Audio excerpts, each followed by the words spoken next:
राजस्थान की राजधानी जयपुर के थाना फुलेरा गांव के हिरनौदा में दिनेश वर्मा पत्नी हेमलता उर्फ हेमा एवं दो बच्चों के साथ रहा करता था। बच्चों में बेटी की उम्र 5 साल और बेटे की उम्र 3 साल थी। दिनेश की शादी करीब 7 साल पहले हुई थी। दिनेश पढ़ा लिखा था मगर सरकारी नौकरी नहीं लगी थी, तो परिवार का गुजारा करने के लिए वह दूसरों का काम किया करता था। वह रोज सुबह काम पर जाता और शाम को घर लौटता था। हेमलता पढ़ी लिखी थी। वह प्रतियोगी परीक्षाओं की तैयारी कर रही थी। उसके पड़ोस में रहने वाला रिश्ते का देवर योगेश, जिसका नाम होता है, वह भी प्रतियोगी परीक्षा की तैयारी उसके साथ में कर रहा था। हेमलता और योगेश प्रतियोगी परीक्षा की तैयारी साथ बैठकर किया करते थे। प्रतियोगी परीक्षा होती तब भी दोनों साथ ही जाते थे। देवर भाभी का रिश्ता था। दोनों के बीच हंसी मजाक भी हुआ करता था। गुरुवार 4 मार्च 2021 की बात है। रात करीब 2:30 बज रहे होते हैं। हेमा के कमरे से उसके रोने की आवाज आ रही होती है। रोने चिल्लाने की आवाज सुनकर मकान के दूसरे हिस्से में सो रही हेमा की सास, चाचा, ससुर का परिवार और आसपास के लोग वहीं पर इकट्ठा हो जाते हैं। उन्हें समझ नहीं आ रहा था कि आधी रात को क्या हो रहा है जो हेमा रो रही है। उन सभी ने बंद कमरे का दरवाजा खटखटाया। दिनेश, दरवाजा खोलो, बहू क्यों रो रही है, दरवाजा खोलो, ऐसा कहते हुए वहां पर पड़ोसी लोगों ने उसको आवाज दी थी। सुनकर हेमा ने रोते हुए कमरे की सिटकिनी गिरा दी, दरवाजा खोला। दरवाजा खुलते ही जो मंजर लोगों ने देखा वह बड़ा ही भयावह था। दिनेश बेड पर खून से लथपथ मृत हालत में पड़ा था। उसका गला कटा हुआ था। काफी खून बिखरा हुआ पड़ा हुआ था। यह दृश्य देखकर दिनेश की मां रोने लगती है। किसी तरह उन्हें वहां पर चुप कराया जाता है।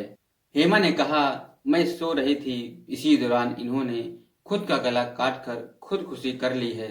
मैं नींद से जागी तब यह दृश्य देखकर रोने लगी थी।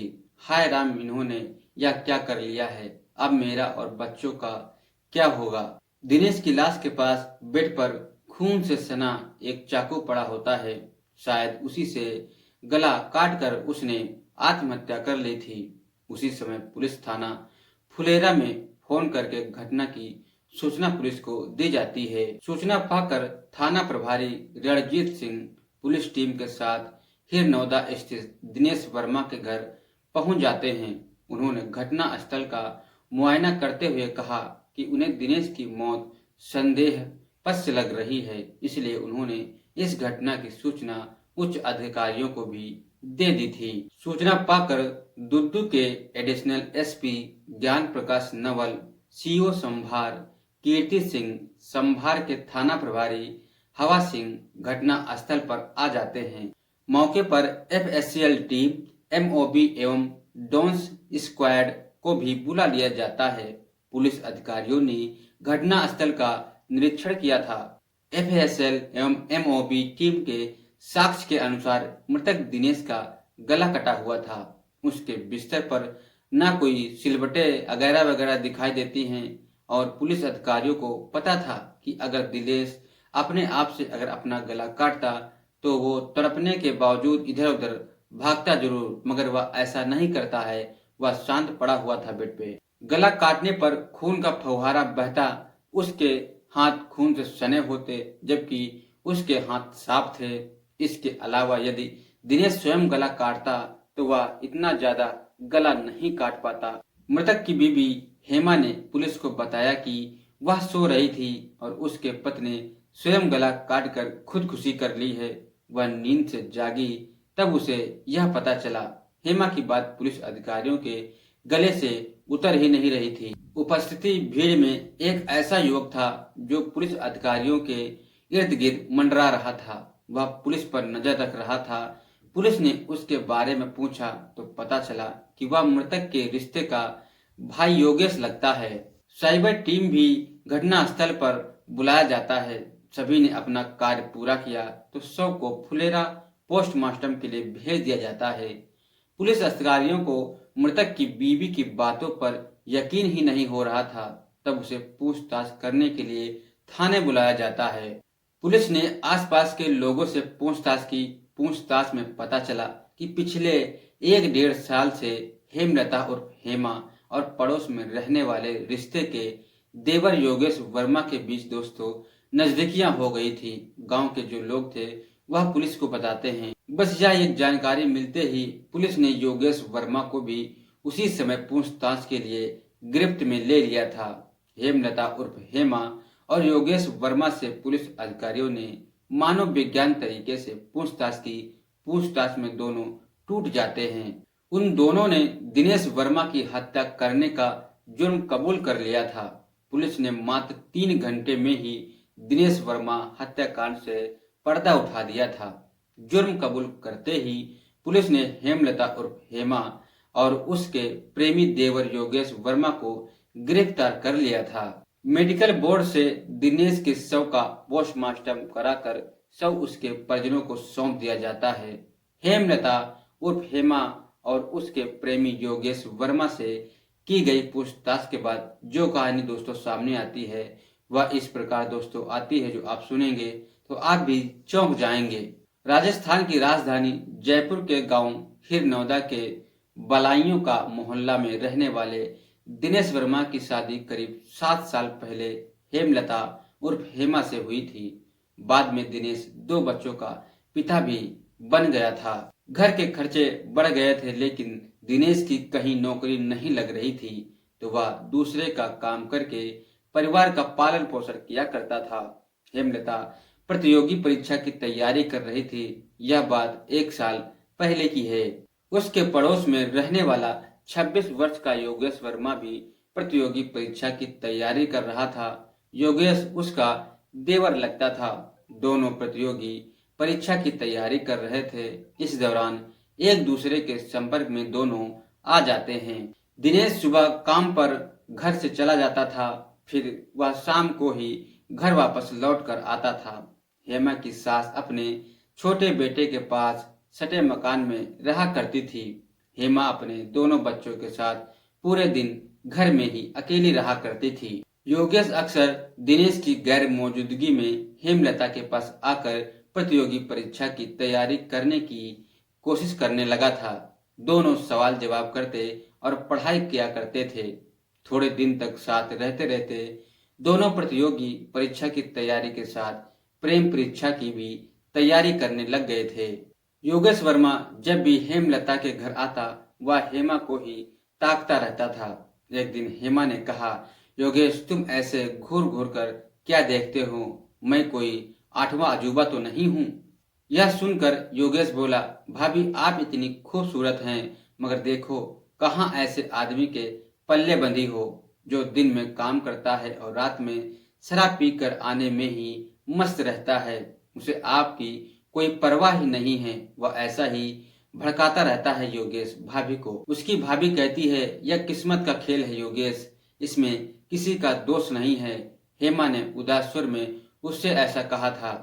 इस पर योगेश ने बोला, किस्मत बनाना और बिगाड़ना खुद के हाथों का काम होता है। आप चाहो भाभी तो किस्मत हमारी और आपकी संवर सकती है। ऐसा योगेश भाभी से बार बार कहता है और उसको अपनी तरफ आकर्षित करने की कोशिश करता है। भाभी मैं आपसे प्यार करता हूँ, मुझे आप बहुत अच्छी लगती हो। जब भी मैं आपके पास आता हूँ तो आपके ही रूप को मैं देखता रहता हूँ। भाभी कहती है, अच्छा तो यह बात है, ऐसे में यह बात सोचना पाप है। हेमलता ने समझाते हुए योगेश को कहा। योगेश ने उसी वक्त एक और तीर चलाया। आपको देखकर लगता नहीं है कि आप 2 बच्चों की माँ भी हैं? योगेश ने कहा तो हेमा मुस्कुरा देती है। तभी योगेश ने कहा, भाभी I love you. I love you कहने के साथ योगेश ने हेमा को बाहों में भर लिया था। हेमा ने दिखावे के लिए नानुकुर किया, मगर उसका मन भी योगेश की बाहों में झूलने लगा था। उस दिन मौका मिलने पर दोनों अपनी मर्यादाएं लांघ चुके थे। एक दूसरे में वो दोनों समा गए थे। एक बार अवैध संबंध कायम कर चुके थे। यह खेल हर रोज खेला जाने लगा था। बेचारा दिनेश दिन भर काम में खपता रहता और उसकी पत्नी गैर मर्द की बाहों में झूलती रहती थी।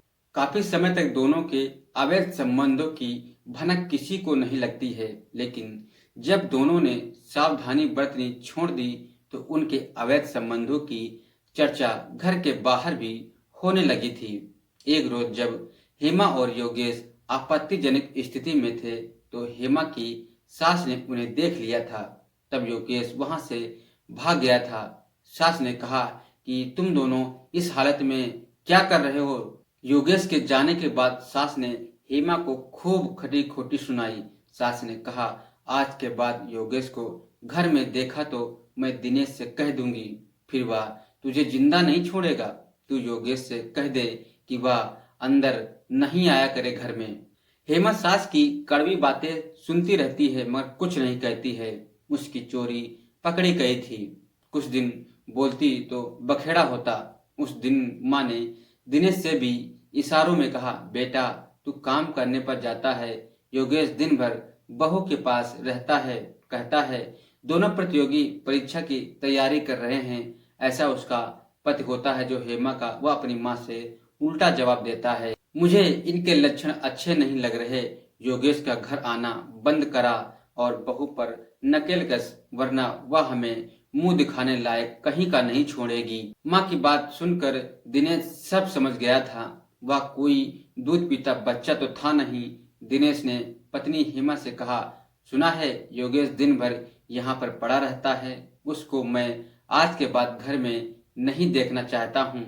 ना ही तुम उससे फोन पर बात करोगी। प्रतियोगी परीक्षा कोई जरूरी नहीं है, उसके साथ करना ही है। अपने पति की बात सुनकर हेमा को बहुत बुरा लगा, मगर वह इतना ही बोली, जैसी आपकी इच्छा। थोड़े दिन तक हेमा व योगेश दूर रहे। हेमा ने फोन कर योगेश को बता दिया था कि उनके अवैध संबंधों की पोल खुल गई है, इसलिए वह कुछ दिनों तक दूरी ही बनाकर रखे। इस दौरान वह मौका मिलने पर फोन पर बात कर लिया करती थी, लेकिन ऐसा वह ज्यादा दिनों तक नहीं कर सके थे। दोनों मिलने के लिए तड़पने लगे तो एक दिन योगेश ने हेमा से कहा, हेमा एक बार तो मिलो, बहुत दिन हो गए हैं तुमसे मिले हुए। मेरा बहुत मन कर रहा है आपसे मिलने के लिए। हेमा कहती है, देखती हूँ मैं। हेमा ने कहा, एक दिन सास ढाड़ी में किसी के घर गई थी तो हेमा ने फोन करके योगेश को घर बुला लिया। योगेश और हेमा काफी दिन बाद मिले थे, इसलिए दोनों कमरे में बंद हो गए थे, मगर उन्हें डर था कि कोई आ तो नहीं जाएगा। वासना की आग जल्दी से बुझाकर योगेश घर के बाहर निकला तो सामने से आते दिनेश को उसने देख लिया। वह सिर पर पैर रख कर भागा और खड़ा हुआ। दिनेश घर आया। उसने हेमलता को आवाज दी। पति की आवाज सुनकर हेमलता अंदर तक कांप गई थी। उसे यह पता हो गया था कि दिनेश ने योगेश को घर से निकलते हुए देख लिया है। वह थर थर कांपती उसके सामने अपने पति के सामने हाजिर हो जाती है। तब दिनेश ने बोला, जब हमने मना किया था तो योगेश घर किस लिए आया था तुम्हारे पास। उसकी पत्नी जो होती है वह कहती है वह एक सवाल पूछने आया था। हेमा झूठ बोलती है अपने पति से। दिनेश ने हेमा के गाल पर तड़ाक से एक थप्पड़ रसीद करते हुए कहा, तुझे मना किया है कि उस कमीने से कभी बात नहीं करना, फिर भी वह सवाल पूछने के बहाने आया। आज आखिरी बार कह रहा हूँ कि सुधर जाए, नहीं तो दांत पीस कर दिनेश बोला, नहीं तो तुझे मार दूंगा।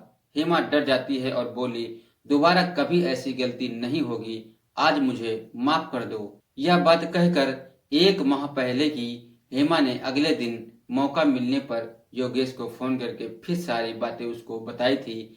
हेमा ने कहा, योगेश अगर तुम मुझे प्यार करते हो तो दिनेश को रास्ते से हटाना होगा या फिर मुझे भूलना होगा। यह सुनकर योगेश बोला, मैं तुम्हें हरगिज नहीं भुला सकता, इसलिए दिनेश को ही रास्ते से हटा देंगे। उसके बाद हेमलता और योगेश ने दिनेश की हत्या की साजिश रच दी थी। साजिश के तहत दिनेश की हत्या करने के लिए उसे आत्महत्या का रूप देना चाहते थे। एक महीने से दोनों मौके की तलाश कर रहे थे। बुधवार 3 मार्च 2021 को योगेश बाजार से 2 चाकू खरीद लाया। उनमें से एक तेज धारदार थी और दूसरी सब्जी काटने वाली छोटा चाकू था। यह चाकू हेमलता के घर में ही छिपा देता है। 4 मार्च 2021 की शाम थी। शाम को दिनेश वर्मा ने शराब पीकर शराब का नशा हावी हुआ तो वह खाना खाकर कमरे में जाकर बिस्तर पर सो जाता है। हेमा ने फोन करके योगेश को बता दिया कि दिनेश शराब पीकर सोया हुआ है। आज रात उसका काम तमाम करना है। आधी रात के बाद करीब 1 बजे योगेश छिपता हुआ दिनेश के घर आ पहुंचता है। हेमा ने कमरे का दरवाजा खोला। दिनेश नशे में सो रहा था। योगेश ने हेमा से चाकू मंगवाया और कहा, दबे पांव चलकर दिनेश के बेड के पास चले जाते हैं और वो दोनों वहां पर बेड के पास पहुंच जाते हैं। एक पल की देर किए बगैर योगेश ने सोते हुए दिनेश की छाती पर चढ़ बैठा था। दिनेश ने दोनों हाथ योगेश के अपने पैरों तले दबा दिए थे। हेमलता अपने पति के पैरों पर चढ़ बैठी थी। दिनेश नींद से जागता उससे पहले ही योगेश ने तेज धार चाकू से उसका गला जो है रेत दिया था। दिनेश नींद से थोड़ा छटपटाया और मौत की नींद सो गया था। फिर हेमा ने छोटा चाकू दिनेश के बहते खून में डुबोया और वहीं रख दिया था। योगेश गला रेतने वाला चाकू लेकर हेमा से यह कहकर कि थोड़ी देर बाद रोकर बताना कि वो दिनेश ने आत्महत्या या खुदकुशी कर ली है। इसके बाद रात करीब 2:30 बजे हेमा ने रोना शुरू किया। सास, चाचा, ससुर एवं पड़ोस के लोग आए। इसके बाद हेमा ने सभी को नियोजित कहानी बताई थी कि कैसे क्या हो गया। पुलिस को संदेह हुआ तो उन दोनों से पूछताछ की और हत्या का राज दोस्तों खोल दिया जाता है। योगेश की निशानदेही पर पुलिस ने हत्या में प्रयुक्त चाकू भी बरामद कर लिया था। पूछताछ पूरी होने पर हेमा और योगेश को पुलिस ने कोर्ट में पेश किया, जहां से दोनों को जेल भेज दिया जाता है। दोस्तों, शादी होने के बाद पत्नियों की हवस क्यों नहीं पूरी होती है? आखिर कारण क्या है? अपना पति अच्छा नहीं लगता है जो उनका भरण पोषण करता है? दोस्तों, ऐसी जो औरतें हैं उनके बारे में कमेंट में जरूर लिखें। मिलते हैं दोस्तों आपको किसी दूसरे वीडियो के साथ। तब तक के लिए जय हिंद।